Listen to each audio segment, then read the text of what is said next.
Sot do t'ju rrëfej historinë e Anës, një vajzë e thjeshtë, e cila nisi punë si kujdestare në familjen e një milioneri. Por ajo që zbuloi ditën e dytë e tronditi aq thellë, sa jeta e saj nuk do të ishte më kurrë e njëjtë. Ana ishte 25 vjeçe, e rritur në një fshat të vogël pranë Durrësit. Jetonte me nënën dhe motrën e saj të vogël, pasi babai kishte ndëruar jetë që në moshën e saj 10 vjeç. Jeta nuk kishte qenë lehtë. Çdo ditë një luftë me mungesat, faturat dhe ndonjëherë edhe me shpresën. Pasi mbaroi shkollën e mesme, Ana nuk mundi të vazhdonte universitetin. E vetmja gjë që mund të bënte ishte të punonte, të siguronte diçka për nënën e sëmurë dhe për motrën që ende studionte. Një ditë, një mikesh e saj e vjetër nga qyteti, Elona, i dërgoi një mesazh. Ana, një familje shumë e pasur në Tiranë, po kërkon një vajzë të re për të ndihmuar me punët e shtëpisë. Paga është shumë e mirë. Atë rekomandoi. Ana e lexoi disa herë atë mesazh. Zemra i rahu fort. Paga e mirë, një familje e pasur. Ndoshta ishte rasti që kishte pritur. Po, Elona, të lutem, më rekomando. 2 ditë më vonë, ajo mori një telefonat nga një zonjë me zë të qetë, por autoritar. Mirdita, Ana. Jam Bora. Kam marrë kontaktin tënd nga Elona. Do të dëshiroja të takoj nesër në orën 10 të mëngjesit, në rezidencën tonë në Kodrën e Diellit. Zëri i asaj gruaje i ngjalli respekt dhe frikë njëkohësisht. Ana e pranoi menjëherë dhe gjithë natën nuk fjeti. Ishte emocionuar, por edhe e pasigurt. Nuk kishte punuar kurrë në një shtëpi të tillë. Mbërritja në rezidencë. Të nesërmen, Ana veshi rrobat më të pastra që kishte. Një fustan të thjeshtë ngjyrë bezh dhe një xhaketë gri. Mori autobusin për në Tiranë dhe më pas një taksi për në Kodrën e Diellit. Sapo makina u fut në atë lagje luksoze, ajo mbeti pa fjalë. Vila të mëdha, rrugë të pastra, kamera sigurie në çdo qoshe. Ishte një botë krejt tjetër. Kur mbërriti përballë një vile 3-katëshe me një obor të rrethuar nga palma dhe një portë hekuri me emrin Rezidenca Kodra, Ana ndjeu se duart po i dridheshin. Taksoja u largua dhe ajo mbeti vetëm përballë portës. Një roje doli nga kabina dhe i kërkoi emrin. Jam Ana, kam një takim me Bora. Roja i buzëqeshi lehtë dhe shtypi një buton. Porta e madhe u hap ngadalë. Ana eci përmes një rruge me gur të bardhë, duke parë oborin plot me lule egzotike dhe një pishin që shkëlqente në dritën e diellit. Një shërbyese e veshur me uniformë të zezë e priti në hyrje dhe e ftoi brenda. Brenda, gjithçka dukej si një muze. Piktura të shtrenjta, mobilje të vjetra franceze, një piano e bardhë në sallon. Ana mezi guxonte të shihte përreth. Pas pak, një grua e hishme në të 50-tat zbriti nga shkallët. Ishte Bora, ti duhet të jesh Ana. Elona më ka folur shumë mirë për ty. Po, zonji, është nder për mua që jam këtu. Bora e shikoi nga koka te këmbët me një vështrim vlerësues. E shoh që je vajzë e thjeshtë. Kjo më pëlqen. Ne nuk kërkojmë dik me shumë përvojë, por dik që di të jetë diskrete, e respektueshme dhe e besueshme. Ana pohoi me kokë. Këtu jetoj unë, bashkëshorti im dhe djali ynë, Ardi. Ai është 28 vjeç. Një djalë shumë i përqendruar në punë, shpesh udhëton. Ti do të ndihmosh me rregullimin e dhomave dhe ndonjëherë me shërbime të vogla në kuzhinë. Ana u pajtua menjëherë. Pas një bisede të shkurtër, Bora i tha, mund të fillosh që nesër në mëngjes. Do të tregoj gjithçka për detyrat e tua. Dita e parë e punës. Në orën 7 të mëngjesit, Ana ishte përsëri përpara vilës, këtë herë me një çantë të vogël ku kishte futur rrobat e punës. Në fytyrë i lexohej ankthi i fillimit të ri. Bora e priti me një buzëqeshje të lehtë. Eja, Ana, po të tregoj ambientet. Ata kaluan në kuzhinë moderne, lavanderin, katin e dytë me dhomat e gjumit dhe më pas në katin e tretë, ku ishte dhoma e zotit Ardi. Mos hyr kur këtu pa lejen e tij, tha Bora me një ton serioz. Është shumë i rezervuar. Ana e mbajti mend mirë këtë paralajmërim. Gjatë ditës, ajo la, fshiu, përgatiti çaj për zonjën dhe gjithçka shkoi mirë.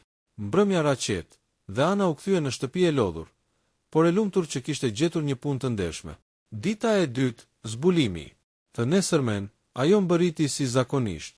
Bora i kishte thënë se ajo dhe bashkëshorti do të dilnin për disa orë. Vila do të ishte bosh, përveç Ardit, i cili sapo ishte kthyer nga një udhëtim pune. Ana filloi punët në katin e dytë. Ndërsa fshinte dritaret, Dëgjoj një zhurmë të lehtë nga kati i sipërm. Si një zë që përshpëriste diçka. Mendoj se ndoshta ishte televizori, por zhurma vazhdoi. Ishte një përshpëritje e zbet, si vajtim.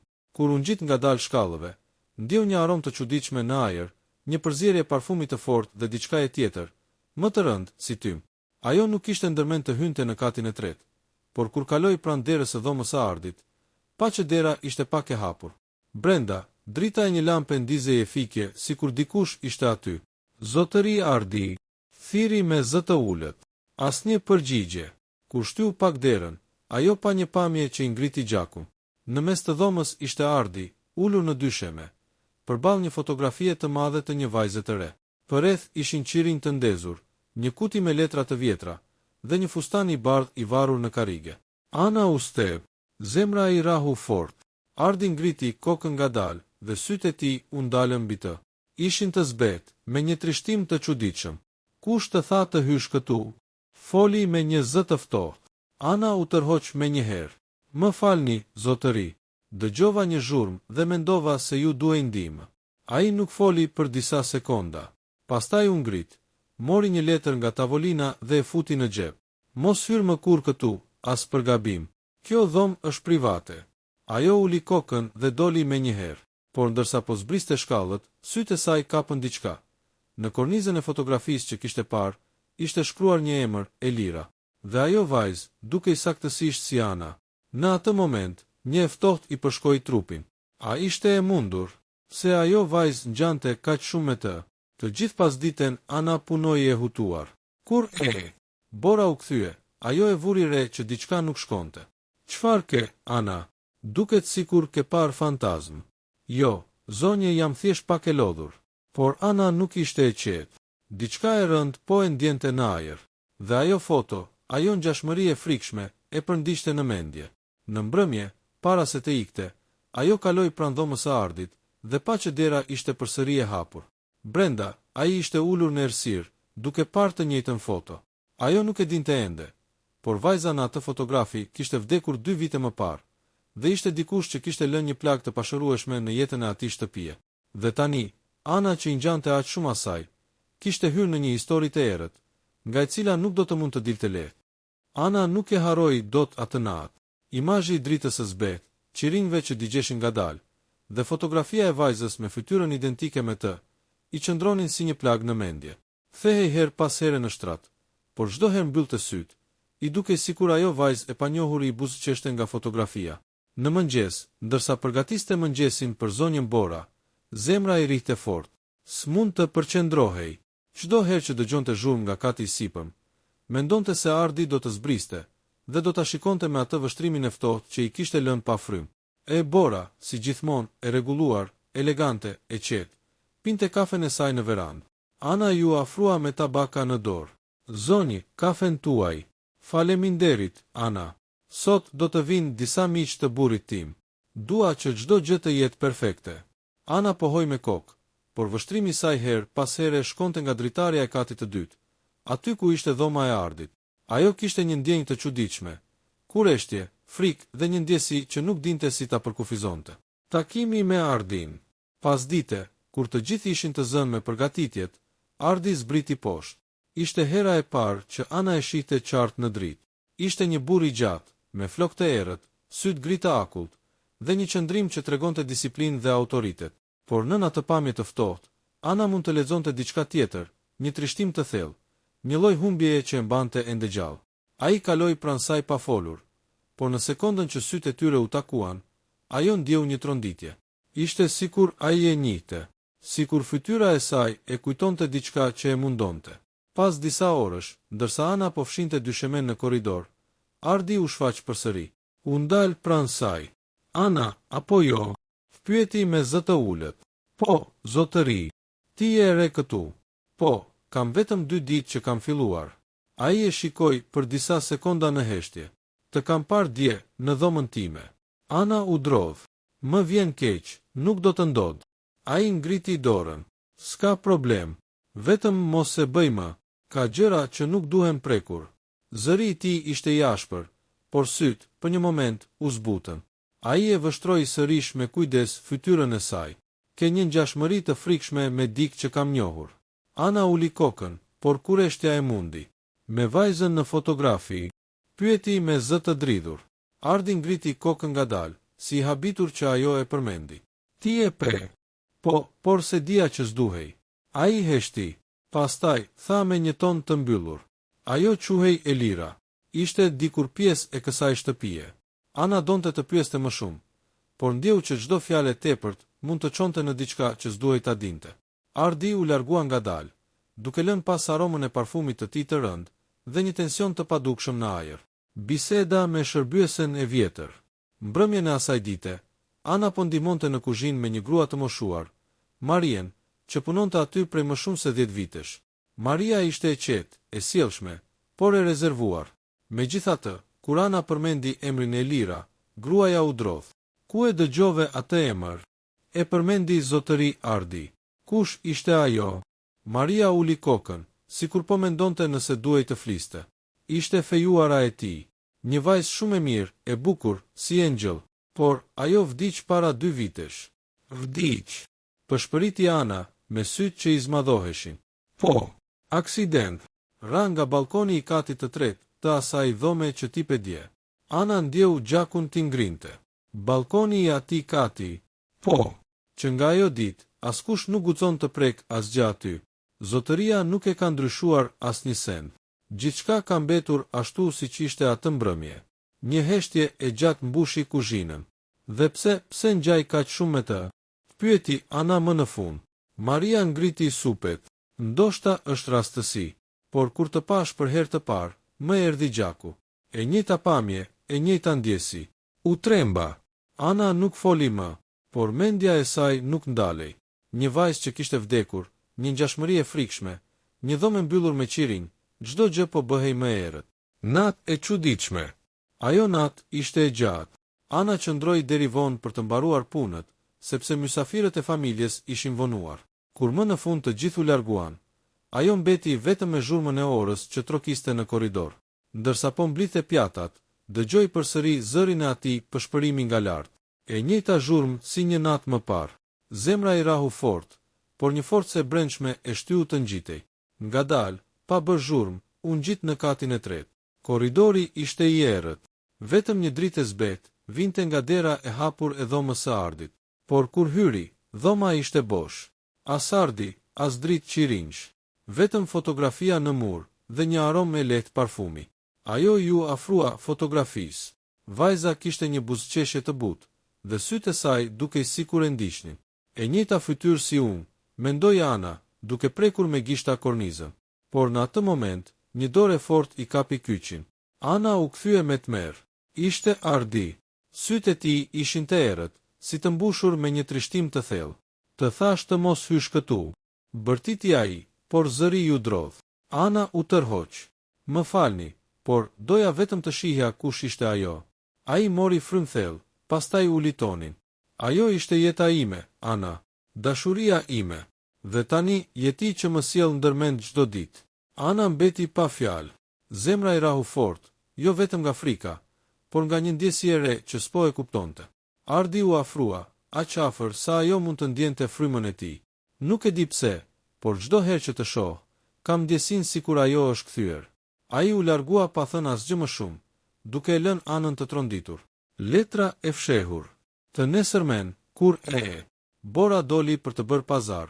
Ana mori guximin të pastroj korridorin e katit të tretë. Ndërsa fshinte afër dhomës së Ardit, pa një letër të vjetër që kishte rëshitur në ndollap. E hapi me kujdes. Ishte një letër me shkrim dore, e njohur nga lotët e dikujt. Ardi, nëse e lexon këtë, do të thotë që unë s'jam më. Nuk dua që të më kujtosh me urrejtje. Ti se di sa e vështirë ishte të jetoja me sekretin që fsheha. Bora nuk të tregoi kur të vërtetën për mua, për prindërit e mi dhe për atë që ajo bëri. Më fal që të lash në errësirë. Të dua për gjithmonë. Elira. Ana e mbajti letrën në duar për disa sekonda, e tronditur. Bora, çfarë kishte të bënte ajo me këtë histori? Dhe çfarë sekreti kishte Elira që e kishte çuar drejt vdekjes? Ajo nuk mund ta kuptonte ende, por po hynte thellë në një mister, ku çdo hap do ta afronte me të vërtetën, një të vërtetë që do ta trondiste gjithë familjen milionere. Në mbrëmje, kur po përgatitej të largohej, Ardi ju afrua sërish. Ana, do të më bësh një nder? Po, zotëri. Dua të më shoqërosh nesër në varrezat e qytetit. Është përvjetori i saj i Elirës. Ana mbeti pa fjalë. Një dridhje i kaloi trupin. Po, nëse dëshironi, do të pres në mëngjes. Mos i thuaj askujt. Fjalët e tij ishin të buta, por në to kishte diçka që nuk mund të përshkruaj, një nxitje e çuditshme, një ftesë drejt diçkaje të ndaluar. Kur Ana u kthye në shtëpi atë natë, letra e Elirës i rinte në çantë. E mbante si dëshmi, si një çelës për të zbuluar një të vërtetë që askush nuk guxonte ta thoshte me zë.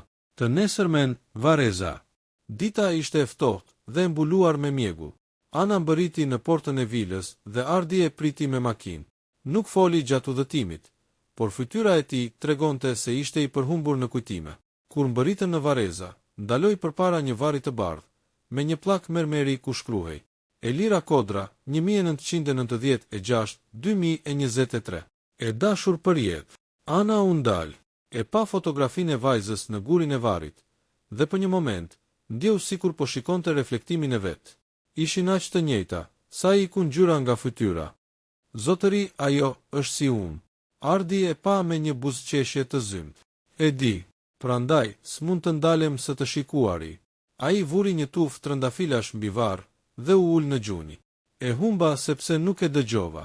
Ishte e friksuar, por se kuptova pse. Dhe atë natë, ajo ra nga balkoni. Askush nuk e di nëse ishte aksident apo. Ai heshti.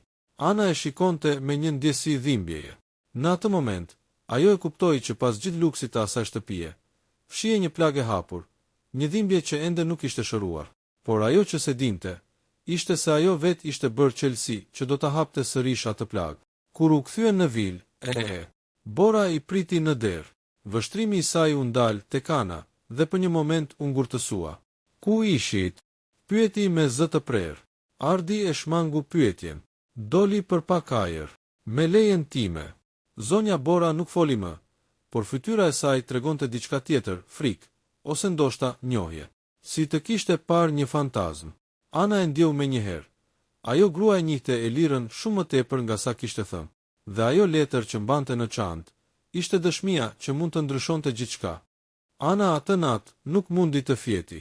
Çdo zhurmë, çdo frym që dëgjonte në errësirë, i dukej si hapat e Elirës që e ndiqnin. Në duar mbante letrën që kishte gjetur fshehur poshtë dollapit, atë letër që kishte përmendur sekretin e Borës. Sa më shumë e rilexonte, aq më shumë dyshimet shtoheshin.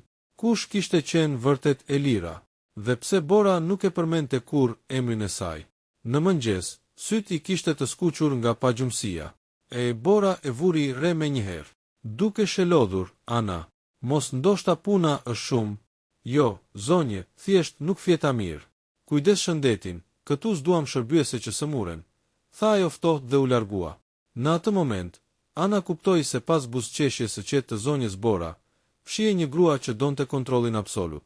Ajo grua s'mund të kishte thjesht një sekret të zakonshëm, kishte diçka më të errët. Letra e dytë.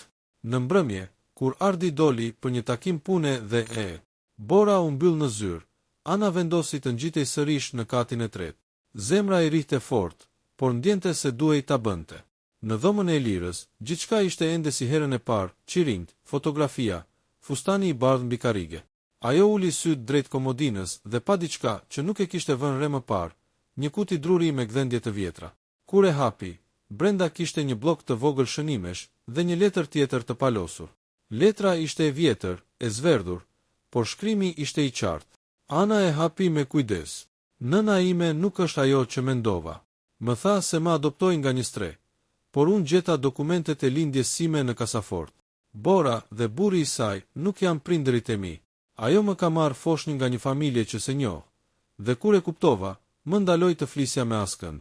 Ardi nuk e di se ne nuk jemi vëllezër e motra, por Bora nuk do që ai ta mësoj. Unë e dua, dhe kjo është arsyeja pse dua të largohem. Është më mirë të vdes se sa ta shoh çdo ditë dhe të shtihem sikur s'ndjej asgjë. Elira. Ana e lexoi 2 herë, pastaj e mbuloi me dorë gojën që të mos bërtiste. Elira dhe Ardi nuk kishin qenë motër e vëlla, por Bora i kishte rritur si të tillë. Dhe kur Elira kishte zbuluar të vërtetën dhe dashurinë që ndjente për të, zonja Bora e kishte ndaluar me çdo kusht. Ana e kuptoi tani, sekreti ishte shumë i rëndë se sa kishte imagjinuar. Një dashuri e ndaluar, një mashtrim i madh, dhe një vdekje që ndoshta nuk kishte qenë aksident. Ballafaqimi i parë. Të nesërmen, Ana nuk mund të qëndronte më e heshtur. Kur Bora po pinte çaj në verandë, ajo u afrua me duar që i dridheshin. Zonje, mund të ju pyes diçka për Elirën? Bora ngriti kokën ngadalë. E kam thënë një herë, mos përmend atë emër në këtë shtëpi. Por pse? Ajo ishte vajza juaj, apo jo? Një hije kaloi në fytyrën e saj. Çfarë do të thuash me apo jo? Ana e kuptoi se kishte folur shumë, por tani s'mund të kthehej pas. Gjeta një letër. Ajo shkruante se ishte e adoptuar, se ju e kishit marrë foshnjë, dhe se nuk ishte motra e vërtet e zotërisë Ardi. Bora e pa drejt në sy. Fillimisht e mohoi me heshtje, pastaj ngriti zërin. Kush të dha të drejtën të kërkosh në përdhomat e mia? Ti se di çfarë ke bërë. Zëri i saj kumbonte në korridor. Ana u tremb, por e mbajti veten. E lash rastësisht, por ajo meriton të dihet. Ajo nuk ra nga balkoni, apo jo? Bora u ngrit në këmbë. Dil nga dhoma ime, tani. Mos guxo të thuash më asnjë fjalë për atë që nuk kupton. Ana doli me lot në sy. Në atë çast e kuptoi, Bora kishte frikë. Frikë se e vërteta do të dilte në dritë. Një lidhje e re. Të nesërmen, Ardi u kthye herët në shtëpi. Duke parë se Ana ishte e tronditur, ju afrua. Çfarë ke? Duket sikur ke qarë. Zotëri, më falni, por duhet ju them diçka. Ajo nxori letrën nga çanta dhe ja dha. Ardi e lexoi ngadalë, resht pas reshti. Syt ju ersuan, pastaj u zmadhuan, sikur diçka e përflakur i kishte rënë në shpirt. Kjo s'është e vërtet. Elira nuk do më gënjente. Ndoshta nuk gënjeu, ndoshta donte t'ju thoshte, por nuk e la ajo. Ai u li kokën. E dia që kishte diçka që nuk përputhej. Bora gjithmonë më ndalonte ta pyesja për të kaluarën e saj, dhe kur Elira u bë më e mbyllur, ajo natë ndodhi. Ana e pa me dhemshuri. Ndoshta ajo nuk ra, Ardi. Ndoshta e shtyn. Ardi ngriti syt. Këpo akuzon. Nuk akuzoj askënd, por duhet ta zbuloni vetë. Ju keni të drejtë ta dini. Për një çast, ai e shikoi gjatë, në heshtje. Sytë e tij u mbushën me lot, por në buzë ju formua një buzëqeshje e zymt. Je e guximshme, Ana, dhe e ndershme. Kjo më pëlqen. Që nga ajo ditë, diçka ndryshoi midis tyre. Ardi filloi ta shikonte me një butësi të re, si dik që i ngjallte kujtime, por edhe shpresë. Ana, edhe pse përpiqej të ruante distancën, ndjente se zemra po i trazohej. Kërcënimi. Një mbrëmje, kur po dilte nga vila, një makinë e zezë ndaloi pranë saj. Brenda ishte Bora. Hyp. Ana, e friksuar, e bëri. Makina u nis drejt rrugës kryesore, dhe Bora foli me një ton të ulët, por të akull. Dëgjo mirë, nuk dua që ta përmendësh më kurrë emrin e Elirës. Nuk dua që të afrohesh me Ardin. Ai është i brisht, dhe ti po e ngatëron. Mos haro, kjo shtëpi nuk është për njerëz si ti. Ana uli kokën, por zemra i digjej. Nuk kam bërë asgjë të keqe. Vetëm dua të di pse ajo vdiq. Bora e pa drejt në sy, sepse s'duhet të kishte lindur kurrë. Këto fjalë e goditën Anën si rufe. Bora e ndaloi makinën, i hapi derën dhe i tha ftohtë. Zgjidh, o hesht, o largo. Ana zbriti në heshtje, por brenda saj nuk kishte më frikë, kishte vendosur. Ajo do ta zbulonte të vërtetën, sado e rrezikshme të ishte. Dokumentet e vërteta. Të nesërmen, kur Bora dhe burri i saj u larguan për disa ditë, Ardi i dha Anës çelësat e zyrës së nënës. Më ndihmo të gjej diçka. Ka një kasafort pas raftit të librave. Ndoshta aty është përgjigjja. Ana dhe Ardi hynë fshehurazi në zyrë. Pas një ore kërkimi, gjetën kasafortën. Kodi duhet të jetë diçka personale, tha Ardi. Ana mendoi për një moment. Datëlindja e Elirës. E provoj. 27/08/1996. Kasaforta u hap. Brenda kishte disa dokumente, disa fotografi të vjetra dhe një zarf me vul spitali. Ardi e hapi. Në dokument thuhej: Foshnja femër e lindur më 27 gusht 1996 në maternitetin e Tiranës. Nëna biologjike, Valbona H, e mitur, pa kujdestar ligjor. Foshnja e dorëzuar për birësim. Nënshkrimi ishte i e. Borës si kujdestare adoptive. Por poshtë, kishte edhe një dokument tjetër, një kontratë e firmosur nga burri i saj, që tregonte një shumë të madhe parash për procesin e birësimit. Ana e kuptoi menjëherë, Elira ishte blerë. Ardi ra në karrige, i tronditur. Zoti im, ajo se meritonte këtë. E gjithë jeta e saj ka qenë një gënjeshtër. Ana i vendosi dorën në shpatull. Nuk mund ta ndryshojmë të shkuarën, por mund ta zbulojmë. Ai ngriti syt. Do më ndihmosh? Po. Deri në fund, një ndjenje që ringjallet. Ditët që pasuan ishin të mbushura me heshtje dhe vështrime që flisnin më shumë se fjalët. Ardi e ftonte Anën të qëndronte më gjatë. Shpesh i kërkonte t'i lexonte letrat e Elirës me zë. Në ato momente, Ana ndjente se një lidhje e pazakont po krijohej mes tyre. Ishte ndaluar, e papranueshme, por e vërtet. Një mbrëmje, kur ishin vetëm në sallon, Ardi u afrua. Ti e di që më kujton gjithçka për të, por njëkohësisht, më bën të ndjej diçka që se kam ndjer më. Ana uli syt. Mos e ngatëro dashurinë me mallin, zotëri. Ndoshta janë e njëjta gjë, kur zemra nuk di të dallojë më. Fjalët e tij e tronditën. Ishte momenti ku ndjenja dhe frika u përzien, por ajo e dinte që duhej të qëndronte e fortë, jo për dashurinë, por për të vërtetën. Në darkën e asaj nate, Bora u kthye më herët nga udhëtimi, pa që Ardi dhe Ana ishin ulur në të njëjtën tavolinë, duke folur me zë të ulët. Fytyra e saj u errësua. Në heshtje, ajo u ngjit në katin e dytë, hapi telefonin dhe bëri një telefonat të shkurtër. Dua që ajo vajzë të zhduket nga shtëpia. Përgjithmonë, në të njëjtën kohë, Ana kishte vendosur të takonte një njeri që i kishte telefonuar pas gjetjes së dokumenteve, një grua e moshuar që pretendonte se dinte kush ishte nëna e vërtetë e Elirës. Por ajo se dinte që dikush e ndiqte, dhe që nata e ardhshme do ta fuste në një rreth të rrezikshëm, ku çdo hap mund të ishte i fundit. Era frynte fort atë mëngjes. Qielli ishte mbuluar me re të zeza, dhe ajri mbante një ndjesi paralajmëruese, sikur diçka e rëndë do të ndodhte. Ana mbante në dorë një pusull të vogël. E di kush ishte nëna e vërtet e Elirës. Eja vetëm ora 11:00 në rrugën e vjetër të Drinit, pranë shtëpisë së braktisur. Pusulla nuk kishte firmë, vetëm një aromë të lehtë parfumi, të vjetër, që i duke e njohur, njësoj si ajo që kishte ndjer dikur në dhomën e Elirës. Ana nuk i tregoi askujt, as Ardit.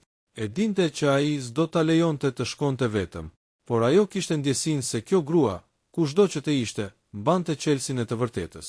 Takimi në shtëpinë e braktisur. Kur mbëriti, shtëpia ishte e heshtur. Muret e mbuluara me myshk, dritaret pa xhama, dhe obori i mbushur me gjethe të rëna i jepnin pamjen e një vendi të harruar. Ana shtyu derën e vjetër që gërvishte dhe hyri brenda. Një grua e moshuar ishte ulur pranë oxhakut të fikur. Sytë e saj ishin gri, të thellë, dhe në duar mbante një shall të vjetër leshi. Ti duhet të jesh Ana, tha me zë të butë.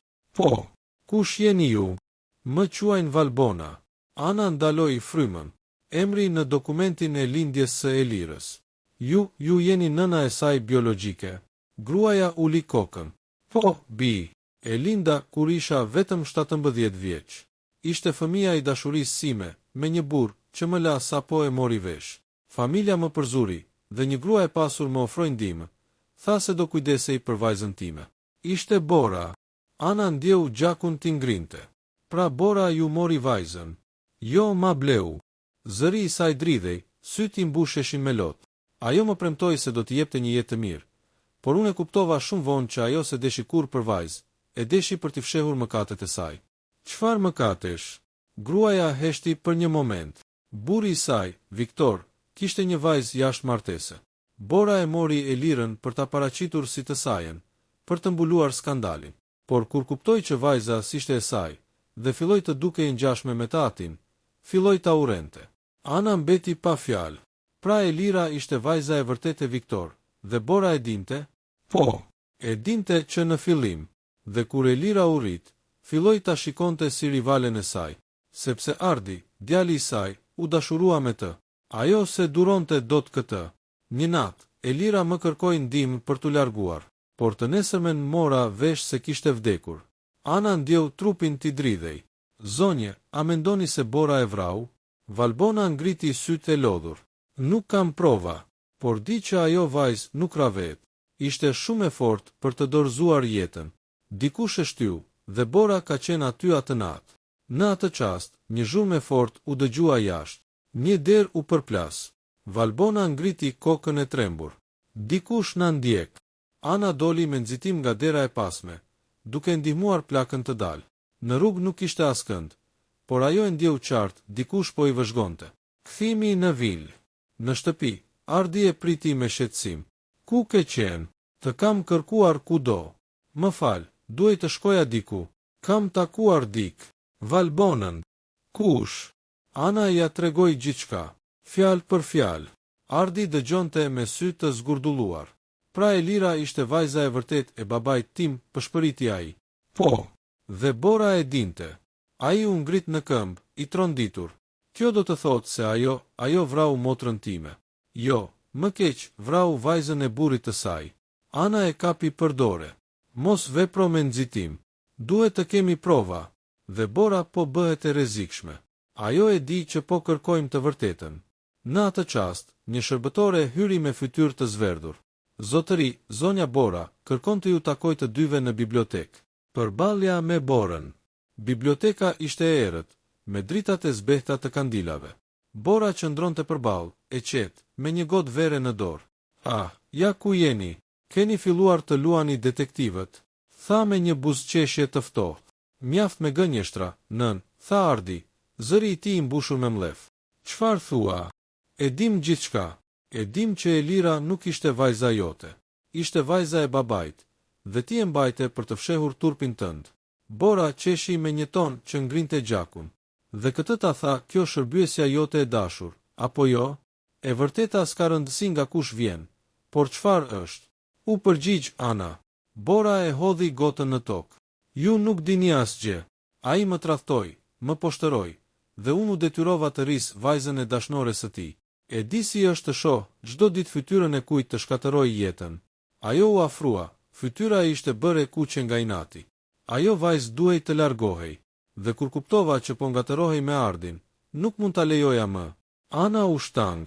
Pra e pranon. Bora heshti për pak, pastaj tha ftohtë. E pranoj që ajo natë s'ishte aksident, por nuk isha vetëm unë. Viktori ishte aty. Ai tentoi ta ndalonte. Ajo u hodh. Ai se ndaloi dot, dhe unë thjesht nuk bëra asgjë. Salla u mbush me heshtje. Ardi e shikonte me neveri. Ti e le të vdiste. E di çfarë ke bërë. E ke shkatëruar jetën tonë të gjithëve. Bora u kthye nga Ana. Dhe ti largohu nga kjo shtëpi. Nuk dua të shoh më. Nëse qëndron, do përfundosh si ajo. Ana ndjeu një therrje në stomak, por nuk lëvizi. Nuk largohem pa e quar Elirën drejtësinë. Bora qeshi ngadalë. E drejtësia nuk ekziston për njerëz si unë. Kam shumë më tepër pushtet se sa mendon. Ajo u largua ngadalë, duke i lënë në errësirë. Ana dhe Ardi mbetën aty, të heshtur, me frymarrje të rëndë. Dosja e zhdukur. Të nesërmen, kur u zgjuan, sirtarët e zyrës ishin hapur. Kasaforta bosh. Dokumentet që tregonin adoptimin e Elirës kishin zhdukur. Ana e kuptoi menjëherë, Bora kishte vepruar. Në mes të tryezës, kishte një letër. Ju paralajmërova. Kjo është hera e fundit që përpiqeni të gërmoni në të kaluarën time. Ardi shtrëngoi letrën me duar. Ajo nuk do ndalet derisa të na shkatërrojë. Atëherë duhet ta ndalim ne të parët, tha Ana me vendosmëri. Ata vendosën të shkonin te Valbona sërish, për ta bindur të dëshmonte. Por kur mbërritën në shtëpinë e braktisur, dera ishte e hapur, dhe brenda gjithçka e rëmujshme. Në dy sheme, një shall i grisur dhe një njoll gjaku. Ana ngriti duart në gojë. Jo. Ardi ndjeu një ftohtësi në gjoks. Ajo e ka bërë përsëri. Në mur, dikush kishte shkruar me laps. Mos kërko më. Aratisja. Ana e kuptoi që jeta e saj ishte në rrezik. Bora e kishte kaluar çdo kufi, por ajo nuk donte të largohej, duhej të qëndronte për Elirën. Një natë, ndërsa përgatiste valigjen për t'u larguar, Ardi hyri në dhomë. Nuk do të ikësh vetëm, do të vi me ty. Jo, ti je në rrezik nëse më ndjek. Në rrezik jam edhe këtu, dhe mund të lë vetëm. Ai e përqafoi fort. Ishte hera e parë që trupat e tyre u bashkuan në heshtje, me frikë dhe dashuri. Ana ndjeu lot në faqe. Nuk e di çfarë do të ndodh. As unë, por e di që nuk do të humbas. Të dy u larguan fshehurazi nga vila, duke marrë me vete vetëm një kopje të dokumenteve që Ana kishte fotografuar fshehurazi. Fundi i pjesës 4. Në autostradën e errët, makina ecte në heshtje. Ana shikonte pas, drejt dritave të vilës që po zhdukeshin. A mendon se do na ndjek? Pyeti ajo. Ardi uli shpejtësinë dhe tha me zë të ulët. Jo, ajo s'ka pse, sepse Bora nuk është më vetëm një nënë e frikshme. Çfarë do të thuash? Ai u kthye drejt saj me sy të errët. Ajo është një grua që ka vrarë më shumë se një herë. Dhe në atë çast, një makinë e zezë u shfaq pas tyre. Dritat e forta i verbonin. Ardi shtrëngoi timonin. Ana bërtiti. Është ajo. Makina pas tyre ju afrua me shpejtësi, dhe një përplasje e fortë shpërtheu në errësirë. Pas aksidemit, zhurma e metaleve që përplaseshin, xhamat që shpërthenin e britmat që humbnin në errësirë, u përzien në një shpërthim të vetmuar nate. Makina e Anës dhe Ardit rrotullohej disa herë përpara se të ndalej buzë një gryke të thellë, me rrotat e para pezull mbi humner. Ana hapi syt me vështirësi. Gjaku i kishte mbuluar ballin, dhe në ajër ndjente aromën e benzinës. Ardi, thiri me zë të mekur. Ai nuk përgjigjej. Trupi i tij ishte i mbështetur mbi timon, pa lëvizur. Ana u përkul, e kapi për fytyrë, e tronditi lehtë. Të lutem mos më lër. Një rënkim i lehtë doli nga buzët e tij. Jam gjallë. Ana frymoi thellë, me lehtësim, por dritat e makinës që i kishin ndjekur ishin ende prapa. Dëgjohej zhurma e motorit. Një siluet u shfaq në dritë, një burr me pallto të zezë. Nuk ishte Bora. Ishte një tjetër fytyrë, por Ana se njihte. Ai hapi derën e pasme të makinës dhe hodhi një shikim të ftohtë. Kështu përfundon kush prek atë që s'duhet, tha me zë të ulët. Ana e kuptoi se duhej të vepronte. Shikimi i saj ra mbi çakmakun që kishte rënë në tapet. Ajo e kapi, e ndezi dhe e hodhi drejt rrjedhës së benzinës që derdhej në asfalt. Një flak e vogël u përhap shpejt. Burri u kthye nga zjarri, i befasuar, dhe Ana gjeti rastin. E zgjoi Ardin, e tërhoqi jashtë nga dritarja e prishur, dhe të dy u rrokullisën në shkure, teksa makina shpërtheu pas tyre. Zjarri ndriçoi qiellin e natës. Ana u kthye dhe pa siluetën e burrit që vraponte në errësirë. Ai nuk ishte i rastësishëm. Ishte njeriu i Borës, krahu i saj i djathtë, që ajo e përdorte për punët e pista. Në spital. 2 ditë më vonë, Ana u zgjua në një krevat spitali. Krahët i kishte të lidhur me fash, fytyra e mbuluar me plagë të vogla. Në karrige pranë shtratit qëndronte Ardi, me sy të përgjumur por gjallë. Zgjohu, më në fund, tha ai me buzëqeshje të zbet. Ana mori frym thellë. Ku jemi? Në spitalin e qytetit. Dikush telefonoi ambulancën. Ende se dikush. Ana kujtoi flakët, shpërthimin, burrin e panjohur. Ajo e bëri këtë, Ardi. Bora dërgoi njeriun e saj. Ardi uli syt. E di, por policia s'ka asnjë provë. Makina jon thuhet se ka dal nga rruga. Askush nuk përmend një makinë tjetër. Atëherë ajo e ka fshehur gjithçka. Për momentin, po, por unë s'kam ndërmend të dorëzohem. Ai nxori nga xhepi një sebë të vogël. Para se të niseshim atë natë, e mora nga kompjuteri i saj. Ka regjistrime, dokumente dhe një dosje me emrin e Elira. Ana u ngrit pak. Çfarë ka brenda? Ende nuk e kam hapur, por kam frikë që ajo sebë mund të jetë çelësi për të gjitha sekretet. Zbulimi. Të nesërmen, kur infermierja doli, Ardi lidhi laptopin me USB-n. Dosja e Elira kishte shumë dokumente, por edhe një video të quajtur natën e fundit. Ata shtypën plaj. Pamjet ishin të errta. Një korridor i ndriçuar dobët, një vajzë që ecte Elira. Zëri i Borës dëgjohej pas kamerës. Ku mendon se do shkosh? Nuk do të ikësh nga kjo shtëpi. Nuk mund të jetoj më kështu. Nuk je nëna ime. Unë të shpëtova nga rruga. Dhe kështu më shpërblen. Duke dashuruar djalin tim. Në video, Bora afrohej, e kapte për krahu.